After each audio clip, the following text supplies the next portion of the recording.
संत श्रेष्ठ तुकडोजी महाराज, गाडगे महाराज या सगळ्यांना प्रथम मी वंदन करतो। संभाजी ब्रिगेडची भूमिका ही राज्यघटनेला अभिप्रेत असलेली समता, बंधुता, न्याय आणि स्वतंत्र म्हणजे या देशामध्ये ही मानवता प्रस्थापित झाली पाहिजे, सगळ्यांना समान हक्क आणि अधिकार मिळाले पाहिजे, याच्यासाठी ही संघटना कार्यरत आहे। गेली काही महिने दीपक काटे नावाचे शिवधर्म फाउंडेशन नावाने काम करणारे कार्यकर्ते यांची अशी इच्छा होती की छत्रपती संभाजी ब्रिगेड असं नाव करावं, परंतु त्यात काही तांत्रिक अडचणी आहेत आणि त्या तांत्रिक अडचणी ह्या धर्मदाय आयुक्ताशी आहेत। अशा प्रकारचं आमचं त्यांच्याशी अनेक वेळा बोलणं झालं। आपण संभाजी महाराजांची सिरियल काढली होती स्वराज्य रक्षक संभाजी, त्याच्याशी माझा अत्यंत जवळून संबंध होता, मीच ती काढली होती। त्यामुळं त्यावेळेसही अनेक लोकांनी सांगितलं, तर त्यावेळेसही मी त्यांना ते सांगितलं होतं की छत्रपती नाव आम्हाला लावलंच पाहिजे, परंतु 20 सिरियल ह्या रजिस्टर्ड आहेत, लेखकांनी ते रजिस्टर केलं, त्यांनी जर ते नाव वापरायला परवानगी दिली तर ते शक्य आहे। पण ते प्रत्येकाने सांगितलं की आम्हाला सिरियल काढायची आहे, त्यामुळे आपल्याला स्वराज्य रक्षक संभाजी सिरियल काढावं लागली। पण मुळात मला जे काही दिसलं आज, मला जन्मजय राजे भोसले अक्कलकोटचे यांच्या सत्कारासाठी निमंत्रित करण्यात आलं आणि स्वतः राजेंकडून निमंत्रण होतं किंवा तुमच्याकडून माझा सत्कार झाला पाहिजे। मी म्हटलं मी अत्यंत छोटा कार्यकर्ता आहे, परंतु त्यांचा आग्रह इतका होता आणि एवढ्या मोठ्या माणसाचा आपल्याला सन्मान करण्याची संधी मिळते, यात आपला सुद्धा सन्मान आहे, म्हणून मी त्या ठिकाणी गेलो। त्यांचा सगळ्यात सर्वोत्तम सत्कार करायचं आमचंही नियोजन होतं।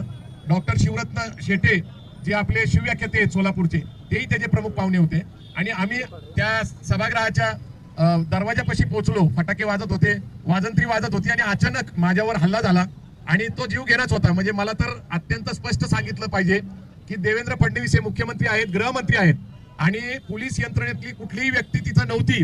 एवढा मोठा महत्वाचा कार्यक्रम चालू असताना त्या ठिकाणी कुठलीही यंत्रणा नव्हती, त्यामुळे याची नैतिक जबाबदारी ही देवेंद्र फडणवीस मुख्यमंत्री आणि गृहमंत्र्याची आहे।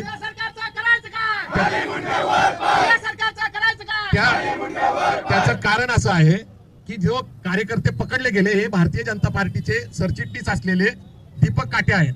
आता हे षडयंत्र किती मोठं असू शकतं, ज्या प्रकारचं मला अनुभव आला तो म्हणजे आपल्याला दाभोळकरांची हत्या माहिती आहे, कलबुर्गींची हत्या माहिती आहे, गौरी लंकेशची हत्या माहिती आहे, पानसरेंची हत्या माहिती आहे आणि ही कधी झाली तर 14 ते 19च्या काळामध्ये, कारण त्यांच्या विचारधारेला त्यांचा विरोध होता। संभाजी ब्रिगेडची विचारधारा ही राज्यघटनेला अभिप्रेत असलेली असल्यामुळं आणि मला असा संशय आहे की आपल्याला संपवायचं, परंतु एक निश्चित आहे की महात्मा फुले गेले, शाहू महाराज गेले, बाबासाहेब आंबेडकर गेले, पण त्यांचा विचार संपला नाही, तो राज्यघटनेत कायम जिवंत राहिला। आमच्यासारखे लोक अनेक जन्माला येतील आणि जातील, परंतु हा देश टिकला पाहिजे, इथल्या लोकांना न्याय मिळाला पाहिजे। आम्ही जर काही सच्चाईची भूमिका मांडत असेल, सरकारला जर ती मान्य नसेल किंवा ज्या विचारसरणीच्या लोकांना मान्य नसेल, आम्ही त्यांच्याबरोबर चर्चा करायला तयार आहोत, परंतु अशा प्रकारचा जो काही हल्ला झालेला आहे त्याचं उत्तर कार्यकर्ते त्यांच्या पद्धतीने देतील, याच्यावर मी काही भाष्य करणार नाही। जय जिजाऊ, जय शिवराय।